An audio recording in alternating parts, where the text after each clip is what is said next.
Good evening and welcome to an evening of poetry at Bonsai Hill. I want to first thank Yanding for allowing us to be here for the last 3 years. Our theme tonight is the last of the great poets, and it's befitting, and writers and musicians. It's befitting because we thank Yanding so much for this opportunity. You're welcome. And he's allowed us to be here, but this is our final night. But as a group of poets, we're going to gather together in rotations of each other's homes to continue before another venue. And I wanted to thank each and every one of you. Malcolm Watts and I go back many years, 20 as poets, first at the Corner Coffee House in Newmarket. Deidre, with her beautiful garden at Merlin's Harrow, was enchanting, and as a writer, she's fabulous. Diane is a beautiful poet, artist, and well as a musician. And Troy, a comedic and wonderful filmmaker and writer. And myself as your hostess, Deborah Campo. Lucchesi. It's a pleasure to be here once again.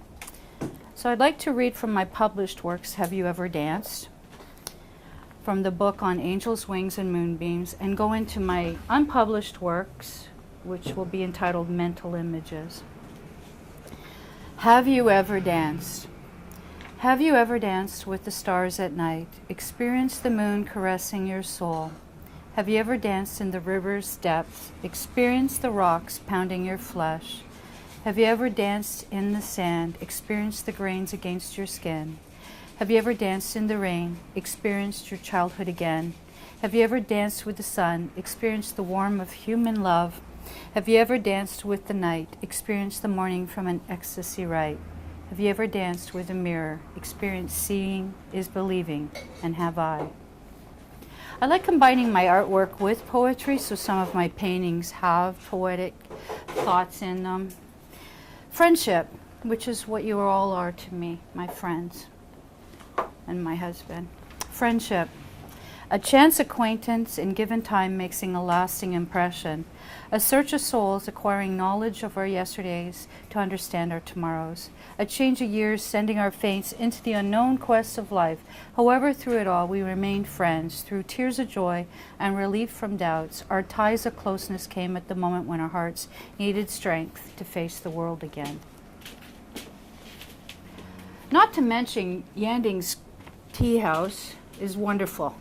Wonderful teas from all over the world. 150 some odd of them. It's like stacks of them, and they're all tasty. My heart is forever filled with love for thee. This is a bit of a bereavement.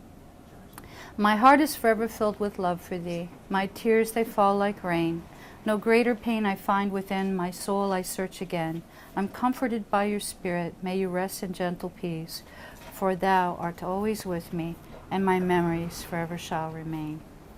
Each month we always have a theme, so tonight's theme is the last of the great poets, which I will conclude in my other book.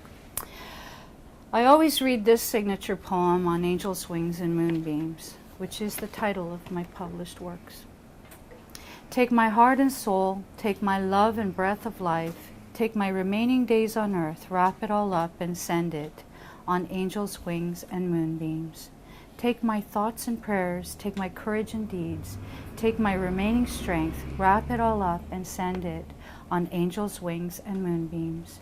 Take me with the wind, the stars, and the sun on angels' wings and moonbeams. Take me with the waters, the fires, and the rainbows on angels' wings and moonbeams. Take me on angels' wings and moonbeams. Ta-da! That's part one. Thanks, Malcolm, my only friend. From my unpublished works that I'll illustrate as well. This one is from my words of mental images. And I bought an 84-cent pencil. One of our poets, Dimitri, remember he's out west now, he wrote about his experience of buying an 84-cent pencil in Montreal, so I went home and wrote this poem. I bought an 84-cent pencil to write my thoughts. I didn't sign a multi-million-dollar deal with it, but I did draw a cartoon. I bought an 84-cent pencil just because I didn't want to spend $1 or deal with the pen leaking ink everywhere, especially on my new dress that cost about 1,000 84-cent pencils, not to also mention the fashionable red shoes. I bought the 84-cent pencil to sign a greeting card that mentioned how much you meant to me today and always. I bought that 84-cent pencil in time to write the words, I love you, and it was well worth the price. I usually write about love more so than anything, probably even when I was a child before experiencing it. And now it gets greater every day of my life. Chanel number 5.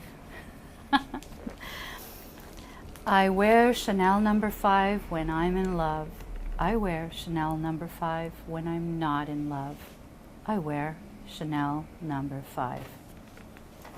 My mother always used to wear Chanel number 5. That's where I probably got my interest in it originally. And I'm going to conclude with the theme of tonight, the last of the great poets. And I usually write the theme of the poem just prior to arriving, or when I arrive here early enough to indulge. The last of the great poets. The last of the great poets gathered together to unleash their spoken words, to echo the halls as if to leave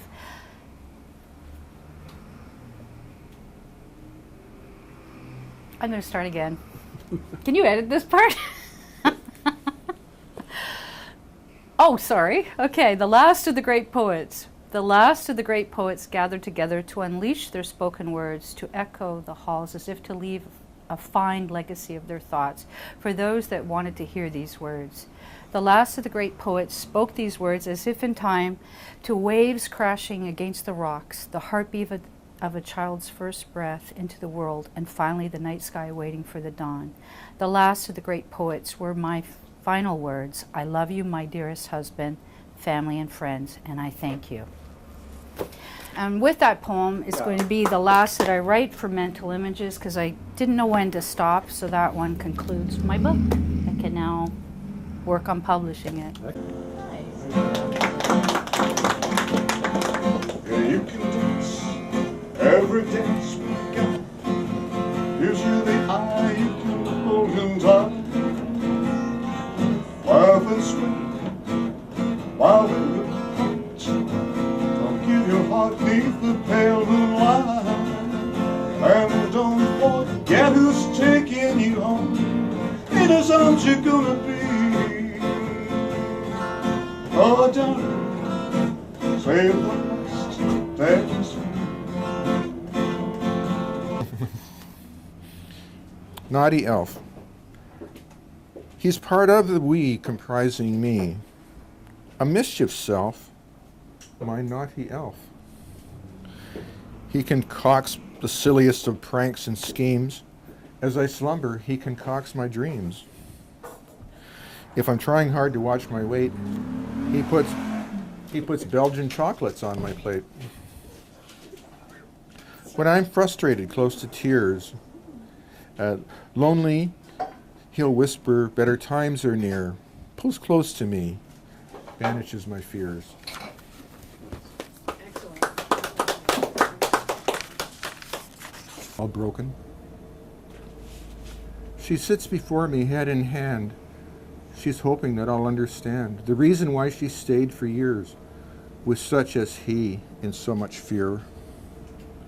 It escalated from a shove. He'd follow up, declaring love, and promise each time was the last.